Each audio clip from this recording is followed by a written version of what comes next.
हे आहेत कराडचे micro artist Suresh मंदरे। जगातील सर्वात लहान हस्तलिखित पुस्तक साकारण्याचा विक्रम मंदरेंच्या नावावर आहे। शिवाजी विद्यापीठात सुरू असलेल्या अक्षर संमेलनाच्या निमित्तानं कोल्हापूरकरांना सुरेश मंदरेंची ही अफलातून सूक्ष्म लेखन कला प्रत्यक्ष पाहण्याची संधी मिळाली आहे। उघड्या डोळ्यांनी सहजपणे न वाचता येणारी अक्षरं लीड पेन्सिलच्या सहाय्यानं लीलया कागदावर उतरवण्याचं सुरेश मंदरेंचं कसब अचंबित करणारं आहे। मंदरे सूक्ष्म लेखन करताना चष्मा किंवा भिंग वापरत नाहीत, पण ते वाचायचं म्हटलं तरी कुणालाही भिंगाचा वापर केल्याशिवाय ते वाचता येत नाही। सुरेश मंदरेंच्या नावावर सूक्ष्म लेखनातील अनेक विक्रम नोंद आहेत। त्यांनी चक्क 11x16 मिलीमीटरमध्ये भारताचं राष्ट्रगीत लिहिलंय।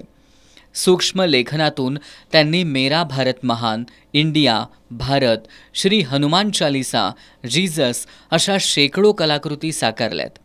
आपण लहानपणापासून एक तीळ 7 जणांनी खाल्ल्याचं फक्त ऐकत आलोय, पण एका तिळाचे 7च नव्हे तर तब्बल 700हून अधिक तुकडे करण्याची कल्पना तरी तुम्ही करू शकता का?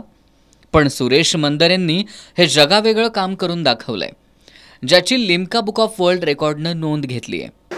आर्टिस्टिकमध्ये सोनीज देफ या नावाने प्रसिद्ध आहे आणि मायक्रो काम आहे माझं सगळं, की एका पानावरती भगवद्गीता किंवा माझे 3 लिम्का बुक ऑफ रेकॉर्ड्समध्ये नाव आहे।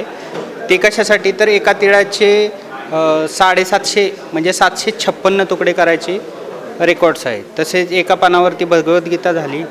हा इकडे गुरुचरित्र कथासार आहे, तो माचीच्या आकारातील ग्रंथ आहे। दुसरं जगातील सर्वात लहान हस्तलिखित पुस्तक लिहिलेलं आहे, ते 6 mm आहे, म्हणजे आडली माझ्या नखाच्या आकारामध्ये आहेत। ह्याची आवड मला गेले माझं 22-23 वय होतं तेव्हापासून चालू करतोय मी। आता हा 20 वर्षे पूर्ण होतील। जगावेगळी दृष्टी लाभलेल्या सुरेश मंदरेंच्या कलाकृती पाहण्यासाठी सुद्धा एक वेगळी दृष्टी असायला हवी। मंदरेंना एक कलाकृती साकारण्यासाठी लागणारं कष्ट एखाद्या तप साधनेपेक्षा कमी नाही। सरांचा आर्ट बघितल्यावर खूपच छान वाटलं आणि एकदम वेगळ्या प्रकारचा आहे, प्लस त्याला संयम खूप लागतो। सो खूपच आवडलं मला। स्वतःलाही असं बारीक काम केलेलं खूप आवडतं, सो छानच होता, बघून खूपच छान वाटलं।